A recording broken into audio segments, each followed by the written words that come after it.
Okay, our next topic now is what's called probability generating functions. This is a technique, or it's a concept that we can use as a technique for proving various properties of of certain types of discrete random variables very easily. And so it's something that is very much worth.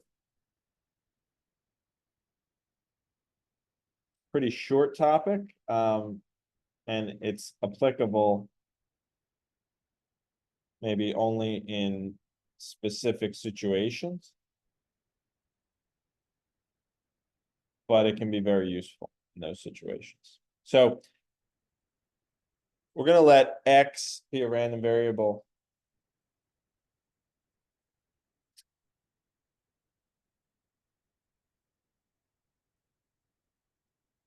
Integer valued random variable.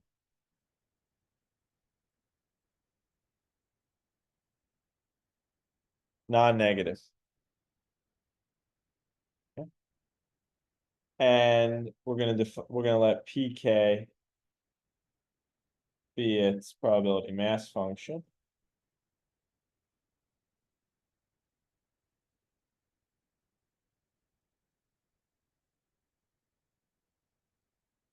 Then the probability generating function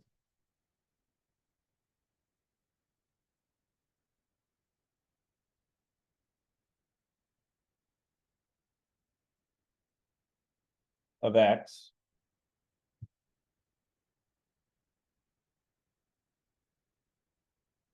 is defined by G of Z. Sometimes we index it by X just to make clear the underlying random variable, but it's the expectation of Z to the power X, where Z to the power X can be the expectation by the property of expectation we've proven before. That's just Z to the power K times the probabilities of X. And this is for Z generally being, think of it as being a real, any real argument. It's a real number. So we note that if we were to plug in, so Z is like an argument of a function. So if we were to plug in the value 1, what happens for Z? Z is 1. 1 to the power K is always 1. We just have the sum from K equals 0 to infinity of PK. Those are the probabilities of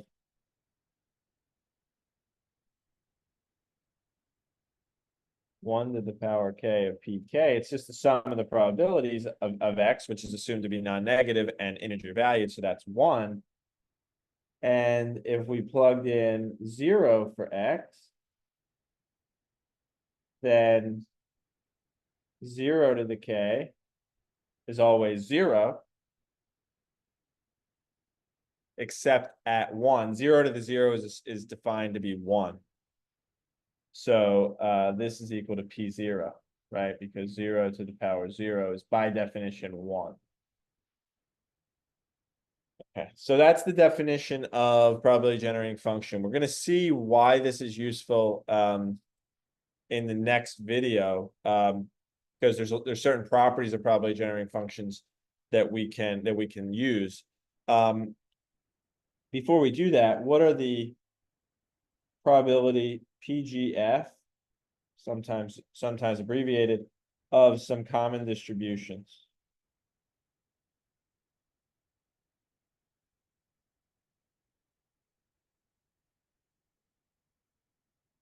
Okay, let's start with a constant. Let's just say we have a random variable that's a constant. In other words, it assigns probability 1 to a particular constant value. Well, then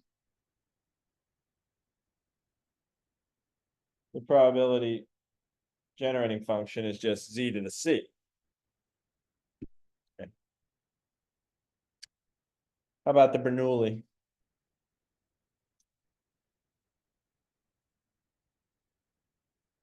Well, the Bernoulli assigns probability p to the value 1 and probability 1 minus p to the value 0. So z to the value 0 is 1, so we just get q. Z to the value 1 is z, so we get z. So it's q plus p times z.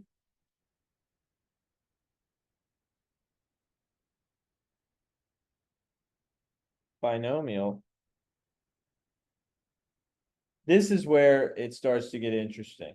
Okay, so I'm going to write this down now, and then we'll see where this comes from later. The binomial is, of course, we know binomial NP is a sum of independent Bernoullis. And we'll see how we can very easily derive the binomial generating function from the Bernoulli. And one easy thing to see here, well, something to observe here, is that the binomial generating function is the Bernoulli generating function raised to the power n, right? And there were n trials. And so there's definitely not a coincidence there. There's a clear relationship there. And that's something that will, which is one of the properties, one of the really useful properties of generating functions and why we talk about them, as we'll see shortly. Poisson. So let's say we have a Poisson with parameter lambda. Then the generating function is e to the power lambda times z minus 1. Okay. How can we quickly calculate this?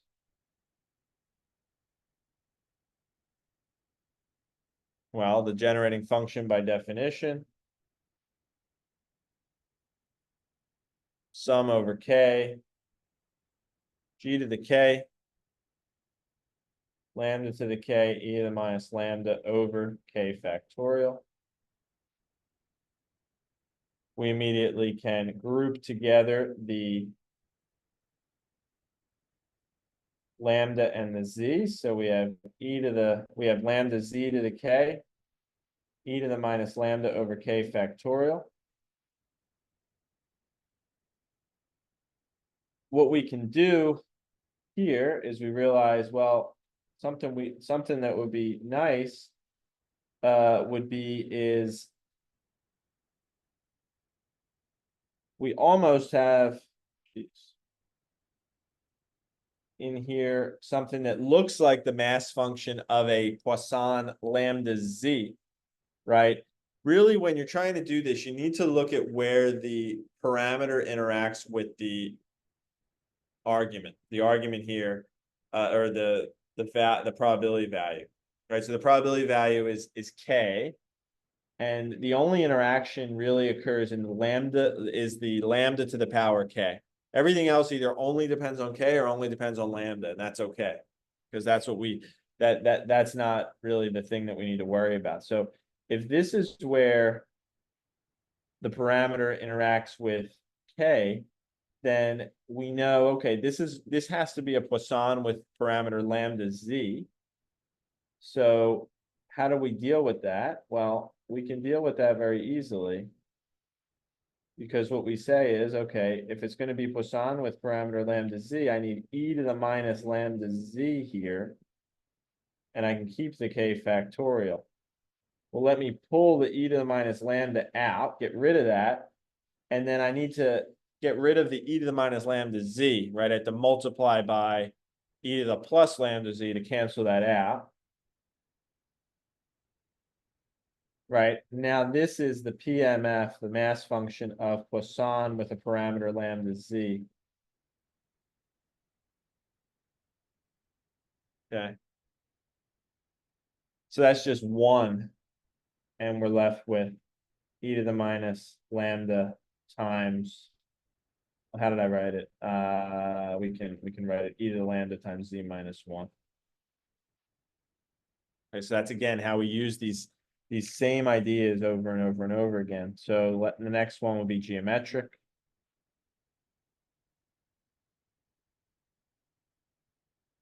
So the geometric distribution, if x is geometric,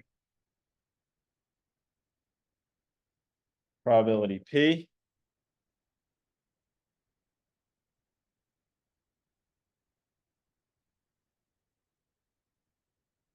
We can show that its generating function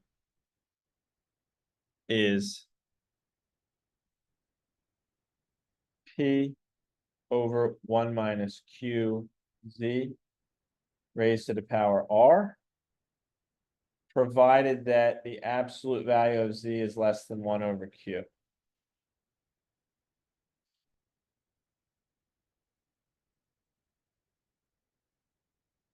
And then the geometric or the negative binomial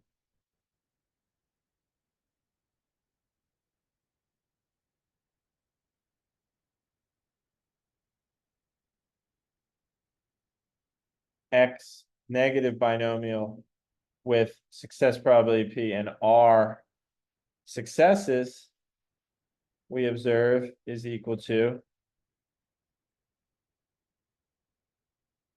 P over 1 minus QZ raised to the power R.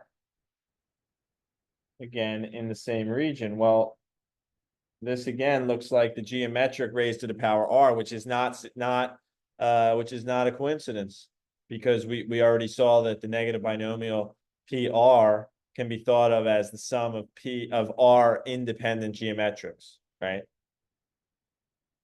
So those are some examples, and we'll come across these throughout as we continue in this section. Last thing to highlight here is why are one of the real reasons why there's practical reasons why probability generating functions are useful is that they're easy to calculate with in a lot of cases, particularly when we're dealing with sums of independent random variables, as we'll see. And then since they're easy to calculate, that's great, but do they give us anything special? And they do, is the uniqueness theorem. So if we have two random variables, X and Y, then X and Y have the same distribution. They're the same random variable. They're copies of the same random variable. If and only if they have the same probability generating function. So one way to prove that one random variable has is distributed in a certain way is there's a lot of different ways. I can calculate all of its probabilities. I can show that its mass function satisfies a certain property and has the probability masses of a particular distribution. I can also show, though, that its generating function is equal to the generating function of a particular distribution. So those are some important techniques to know about.